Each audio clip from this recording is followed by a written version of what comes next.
Hi everyone, this is Dr. Nitin Choda and welcome to this episode of Ignition Time. I'm going to give you some important updates about what's going on as far as the economy is concerned, as far as the stimulus is concerned. And here's something interesting.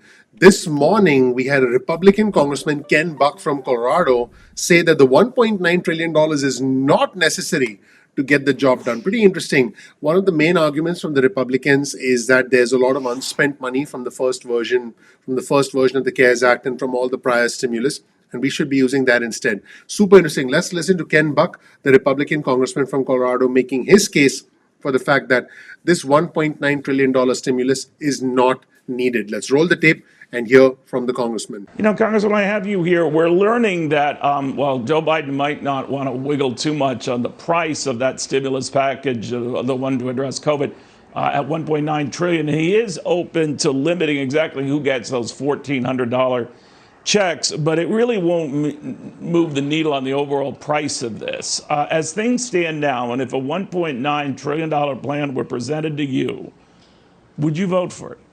No, I wouldn't vote for it. We've spent $6 trillion on COVID relief. There's a lot of money left to spend. While I believe strongly that Americans who are out of work should be cared for, and I believe that those small business people who are out of work as a result of the governor's actions of shutting down their states should also receive some type of relief, I don't think that $1.9 trillion is necessary to get the job done here. And folks, I want to give our viewers and subscribers an idea of how we got to this point. What is the back and forth? The Senate Minority Leader Mitch McConnell is very critical of what the Democrats are doing, trying to pass the $1.9 trillion package through budget reconciliation today.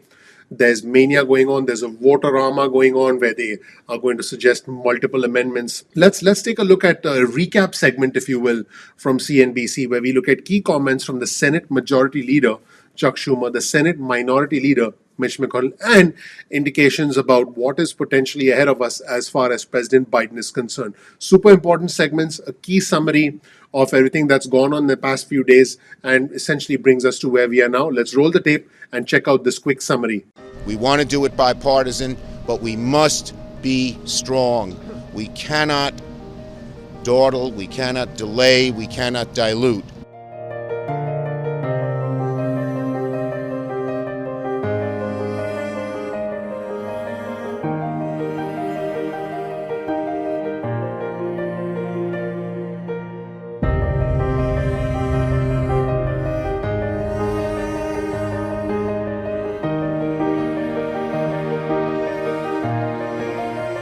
The rushed budget process that will play out this week is exactly the wrong path toward making law.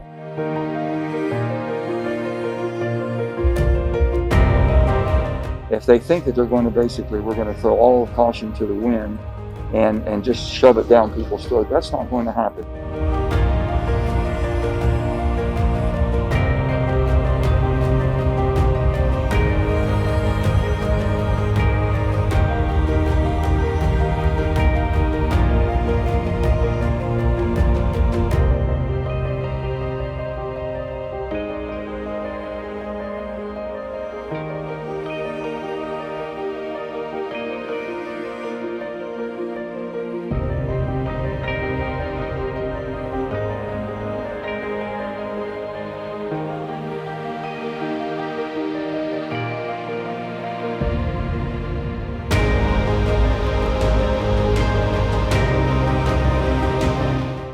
So that was a good summary, and it does sort of bring us up to date with where we are now. Now, speaking of up to date, today the White House Press Secretary Jen Psaki said something that was rather interesting. She said the $1.9 trillion American Rescue Plan from President Biden is simply the first step. The Build Back Better agenda is next. It's essentially an infrastructure plan, because once the economy recovers, President Biden wants to focus on infrastructure, the development of our roads, of our bridges, the re-engineering of our systems, and so on and so forth, which many systems and a lot of the components of our infrastructure are badly outdated. So the Build Back Better agenda is something that President Biden is going to focus on towards the end of the year.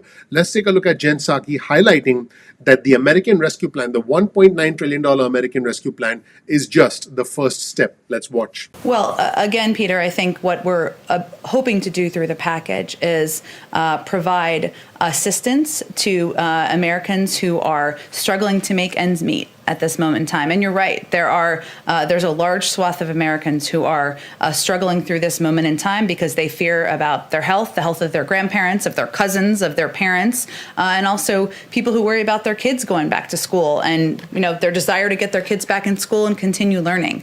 The package itself, again, is of course a priority of the president. It is not the end of our work or the end of his efforts to help bring relief to the American public. It is a first step, as he noted, I should say. He's also going to talk about his Build Back Better agenda in the coming months, and that's something that will certainly build on this as well. And folks, in another interesting segment, she highlighted, the White House press secretary, that the $1,400 stimulus checks remain intact, budget reconciliation is in process, and President Biden is open to hearing from both sides. This tells us that pretty much anything can happen right now, but it looks like the Democrats are focused on getting this thing passed while still being open to suggestions like the 10 Republican lawmakers made. They made the $618 billion suggestion, as well as suggestions from Mitt Romney, the Republican senator from Utah, who proposed a new version of the child tax credit. And I did do another video talking about that. Let's take a look at this segment with the White House press secretary, essentially highlighting that the $1,400 stimulus checks remain intact, budget reconciliation is in play, and the president is open to hearing from both sides. Let's watch. I guess how soon, for the Americans who are listening to every word that's here, how soon should they expect that relief to come? And can you guarantee that it's going to be there before the March 14 deadline when unemployment insurance, for example, expires? You're right, and that's something that we're very mindful of here. The president's mindful of, the vice president's mindful of, our economic team is certainly mindful of, Peter, and that's one of the reasons why the president has been so firm in his insistence that the $1,400 checks remain intact and that they go out to the American people. There's a process underway in Congress. Next week, the committees will be doing the work that they should be doing, that they do through the budget reconciliation process. We have been very clear about our own view of the urgency here, and we're hopeful that, and we're confident that Congress shares our view of that. The president talks about bipartisanship. He's met with Senate Republicans, then Senate Democrats, then spoke to House Democrats. When is he going to meet with or speak to House Republicans? He's every single day. He is meeting with members of both parties, engaging with members of both parties. That work is not done. That's it, everybody. Important comments from a Republican congressman, a recap, if you will, of where we are now, and comments from both the Senate Majority Leader, the Senate Minority Leader. Also comments from the White House Press Secretary, and you also heard from President Biden himself. Let me know what you think of where we are and where we are likely to go. You'll find a link to all of our resources in the description section below. If you learned something new, please give me a like. Please subscribe. Please enable notifications. I would really, really appreciate that. That would mean a lot to me. Thank you so much. I'm looking forward to seeing you in the next video.